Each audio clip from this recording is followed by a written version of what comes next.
First ever factory outlet, Chandanagar, Mukunda Jewelers, opening soon. No making charges.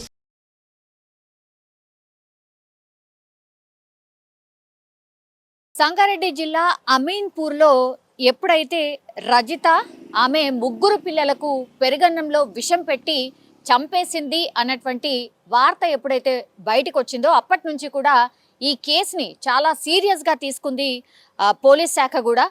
అసలు నిజాలు ఏంటి, ఎందుకని సొంత పిల్లల్ని, అది కూడా ముగ్గురు పిల్లల్ని, కేవలం 12, 10, 8 సంవత్సరాల పిల్లల్ని ఎందుకు చంపేసింది అనేటువంటిది ఒకటి. ఆ తర్వాత ఆమె కూడా ఆ విషం కలిపినటువంటి అన్నం తిన్నది. ఆ తర్వాత ఆమెకు కూడా కడుపు నొప్పి వచ్చిన తర్వాత వాళ్ళ భర్తనే స్వయంగా దగ్గరలో ఉన్నటువంటి ప్రైవేట్ హాస్పిటల్కు తరలించిండు అనేది ఫస్ట్ ప్రాథమికంగా మనకు తెలిసినటువంటి సమాచారం. కానీ పోలీసుల ఇన్వెస్టిగేషన్లో రోజుకో నిజం బయటకు వస్తున్న పరిస్థితి. యాక్చువల్లీ ఇదంతా చేసింది కన్న తల్లే, ఎవరైతే పిల్లల్ని చంపిందో ఆమె ఇదంతా కూడా చేసింది. కేవలం ఎందుకోసము అంటే భర్తతో కలిసి ఉండడం ఇష్టం లేక, అట్లాగే 10th క్లాస్లో ఆమెతో పాటు చదివినటువంటి శివ అనే వ్యక్తితోని వివాహేతర సంబంధం పెట్టుకుంది కాబట్టి అడ్డు తొలగించుకొని హాయిగా ఈ ఎవరైతే ఈ శివ అనే వ్యక్తి ఉన్నాడో 10th క్లాస్ ఫ్రెండ్ అని చెప్తున్నారు. సో అతనితో కలిసి ఉందాము అని ఇట్లా ప్లాన్ వేసింది కాబట్టే వాళ్ళ పిల్లల్ని చంపింది అనేటువంటిది పోలీస్ ఇన్వెస్టిగేషన్లో తేలింది. ముందుగా అనుకున్నారు అందరూ పెరుగన్నంలో విషం కల్పించింది, ఆ తర్వాత పిల్లలు చనిపోయారు అనేటువంటిది. ఆమె కూడా తినింది కాబట్టి ఆమెను హాస్పిటలైజ్ చేశారనేది. ఇది కూడా ఒక నాటకమే అని పోలీసుల ఇన్వెస్టిగేషన్లో తేలింది. యాక్చువల్లీ ఆమె ముగ్గురు పిల్లల్ని విషం పెట్టి చంపలేదు, ఒక్కొక్కరిని ముక్కు మూసేసి ఆమెని దారుణంగా చంపేసినట్టుగా ఆమె స్వయంగా పోలీసుల ఇన్వెస్టిగేషన్లో చెప్పినట్టుగా మనకైతే ఇన్ఫర్మేషన్ ఉంది. సో ఒక్కొక్క విషయాన్ని ఆమె ద్వారా తెలుసుకునే ప్రయత్నం చేసినప్పుడు ఇదంతా బయటకు వచ్చిన పరిస్థితి. ముందు చెన్నయ్య అంటే భర్త మీదనే అనుమానం వ్యక్తం చేశారు. ఎందుకంటే ఆ భర్తకి చెన్నయ్యకి ఇది రెండవ పెళ్ళి, బట్ రజితకు మాత్రం ఫస్ట్ మ్యారేజ్. సో పెళ్లి చేసే కంటే ముందే రజిత తల్లిదండ్రులు ఈ చెన్నయ్య పేరు మీద ఉన్నటువంటి భూమిని కూడా మా పిల్ల పేరు మీదనే అంటే రజిత పేరు మీదనే రాసియాలి, ఆ తర్వాతే మీకు మ్యారేజ్ చేస్తాము అనేటువంటిది అప్పటి నుంచి కూడా రజిత తల్లిదండ్రులు చెన్నయ్యకు సంబంధించి ఏదైతే అంటే చెన్నయ్యని గుప్పెట్లో పెట్టుకోవడం అనుకోవచ్చు, లేదంటే చెన్నయ్య బాగా చూడకపోతే మరి మా పిల్ల పరిస్థితి అనుకున్నారో ఏంటో, ఏ తల్లిదండ్రులైనా అట్లాగే ఆలోచిస్తారు. కానీ అప్పటి నుంచి కూడా రజిత తల్లిదండ్రులు ఒప్పించి మరీ రజితనిచ్చి చెన్నయ్యకు మ్యారేజ్ చేయడం జరిగింది. అయితే చెన్నయ్య మొదటి భార్య అనారోగ్యంతో చనిపోయినట్టుగా చెప్తున్నారు. ఆ తర్వాతనే చెన్నయ్యకి రజితనిచ్చి మ్యారేజ్ చేయడం జరిగింది. కానీ వీళ్ళిద్దరి వయసు చాలా తేడా ఉంది. అంటే రజితకు 30 సంవత్సరాలు అయితే చెన్నైకి 50 సంవత్సరాలు. సో పూర్తిగా 20 సంవత్సరాల డిఫరెన్స్తో మ్యారేజ్ చేయడం జరిగింది. మరి అప్పుడు రజితని ఒప్పించి మ్యారేజ్ చేశారా ఏంటి, ఆ కోణంలో కూడా విచారణ చేసినప్పుడు రజిత అవును మా తల్లిదండ్రులు ఇచ్చే స్తోమత లేకపోవడంతో సెకండ్ మ్యారేజ్ అయినటువంటి ఈ చెన్నైకి ఇచ్చి మ్యారేజ్ చేయడం జరిగింది. నాకు ఇష్టం లేకుండే, నాకు మొదటి నుంచి కూడా ఈ శివ అనే వ్యక్తే ఇష్టము అనేటువంటిది ఇన్వెస్టిగేషన్లో పోలీసులకు చెప్పినట్టుగా కూడా చెప్తున్నారు. అయితే 13 సంవత్సరాల తర్వాత మళ్ళీ శివతో ఎప్పుడు కలిసింది ఏంటి అని అంటే 6 నెలల క్రితం ఈ 10th క్లాస్ బ్యాచ్ వాళ్ళు ఎవరైతే ఉంటారో, ఇప్పుడు శివ కావచ్చు రజిత కావచ్చు, ఆ స్కూల్ మేట్స్ ఎవరైతే ఉంటారో ఆ బ్యాచ్ అంతా 6 నెలల క్రితం వీళ్ళందరూ ఒక గెట్ టుగెదర్ని ఏర్పాటు చేసుకున్నారు. అప్పుడు మళ్ళీ శివతో కొంత ఎక్కువగా చనువుగా ఉండడం, అక్కడి నుంచి వాళ్ళు ఫోన్లు మాట్లాడుకోవడం కావచ్చు, వీడియో కాల్స్ తరచుగా అప్పుడప్పుడు కలిసినట్టుగా కూడా పోలీసుల ఇన్వెస్టిగేషన్లో తేలింది. సో పూర్తిగా వీళ్ళిద్దరూ డిసైడ్ చేసుకొని ఇంకా నేను ఉండలేను, నా భర్తతో పాటు నేను ఉండలేను, నాకు ఇష్టం లేని పెళ్లి చేశారు కాబట్టి నేను నీతో పాటు వచ్చేస్తాను అని శివకు చెప్పడం, ఆ తర్వాత పిల్లల్ని చంపడానికి అడ్డు తొలగించుకోవడానికి వీళ్ళిద్దరూ ప్లాన్ చేసినట్టుగా పోలీసుల ఇన్వెస్టిగేషన్లో తేలింది.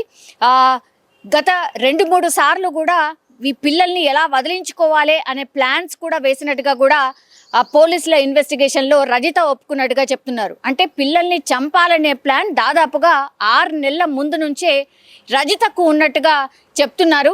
సో ఏ మాత్రం కూడా ఇష్టం లేని పెళ్లి చేసినట్టుగా రజిత పోలీసుల ముందు చెప్పినట్టుగా కూడా ప్రస్తుతం అయితే మనకున్నటువంటి ఇన్ఫర్మేషన్. సో శివ అట్లాగే రజిత ప్లాన్ ప్రకారమే పిల్లల్ని తొలగించిన తర్వాత, పిల్లల్ని అడ్డు తొలగించుకున్న తర్వాత చెన్నైని కూడా అట్లనే అడ్డు తొలగించుకోవాలి అనుకున్నారు. అందులో భాగంగా ప్లాన్ కూడా వేసిండ్రు. కానీ ప్లాన్ ఎక్కడో బెడిసి కొట్టింది.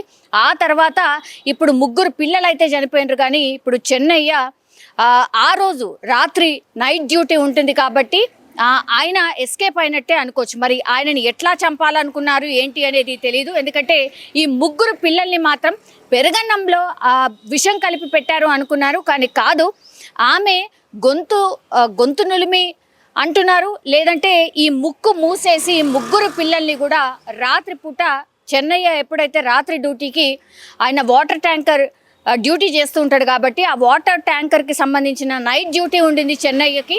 ఆ రోజు ప్లాన్ ప్రకారం 3 పిల్లల్ని చంపేసింది. ఆ తర్వాత కడుపు నొప్పి అని నాటకం ఆడింది రజిత. అందులో భాగంగా హాస్పిటల్ అయితే జాయిన్ అయింది. కానీ ఈ ప్లాన్ అంతా కూడా కరెక్ట్గా ఇంప్లిమెంట్ చేద్దాము అని అనుకున్నారు. అందులో సక్సెస్ అయ్యాము కూడా అనుకున్నారు. పూర్తిగా చెన్నై మీద తోసేసి హ్యాపీగా ఇంకా మనం కలిసి ఉండొచ్చు అని శివ ఇంకా రజిత ప్లాన్ చేసినట్టుగా పోలీసుల ఇన్వెస్టిగేషన్ అయితే తేలిన పరిస్థితి. ఇప్పుడు ఇదంతా బయటపడ్డ తర్వాత మరి పోలీసులు వాళ్ళ స్టైల్లో ఇన్వెస్టిగేషన్ చేస్తారు అన్న మాట తెలీదా? పోస్ట్ మార్టం చేసినప్పుడు ఇవన్నీ నిజాలు బయటకు వస్తాయని తెలీదా? అట్లాగే ఇప్పుడు రజిత ప్రవర్తనలో కూడా చెన్నైని విచారణ చేసినప్పుడు, అంటే రజిత భర్తను విచారణ చేసినప్పుడు రజిత బిహేవియర్లో కూడా చాలా మార్పులు వచ్చాయి.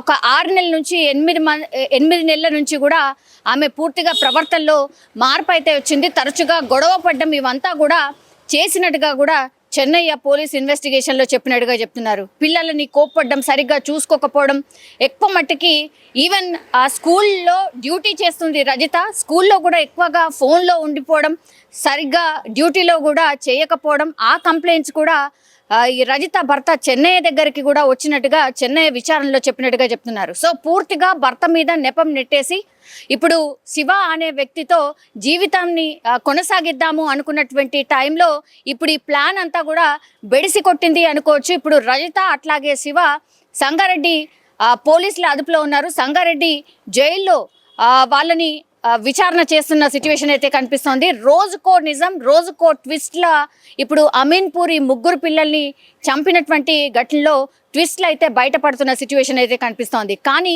ఘోరాతి ఘోరం, అట్లాగే ఇంత దారుణంగా కన్న తల్లే 3 పిల్లల్ని చంపడం ఇప్పుడు ఇప్పుడు ఈ స్టోరీ తెలిసిన వాళ్ళు ఆర్ ఈ ఇన్సిడెంట్ తెలిసిన వాళ్ళు ఎవరైనా పూర్తిగా ఆమెను ఉరి తీయాల్సిందే, ఆమెను శిక్షించాల్సిందే, ఆమెను వదిలిపెట్టద్దు. ఇట్లా కూడా ఉంటారా సమాజంలో? అసలు ఏం జరుగుతోంది? ఇంత దారుణమైన సంఘటనలు ఎందుకు చేస్తున్నారు?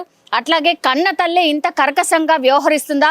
ఇట్లా రకరకాలుగా అందరూ మాట్లాడుతున్న సిచ్యువేషన్ అయితే కనిపిస్తోంది. కానీ ఆమె మనసులో ఏముందో, ఆమె ఏమనుకుందో అది చెయ్యాలనుకుంది. చట్టంలో భాగంగా, అంటే చట్టం తనని ఏం చేయలేదు ఆర్ ఇదంతా కూడా ఏం బయటపడదు, నా భర్త మీద పూర్తిగా ఈ ఘటనంతా నెట్టేసి మేమైతే హ్యాపీగా ఎస్కేప్ కావచ్చు అని అనుకుంది. కాబట్టే ఇదంతా చేసినట్టుగా మనకైతే స్పష్టంగా అర్థమవుతోంది.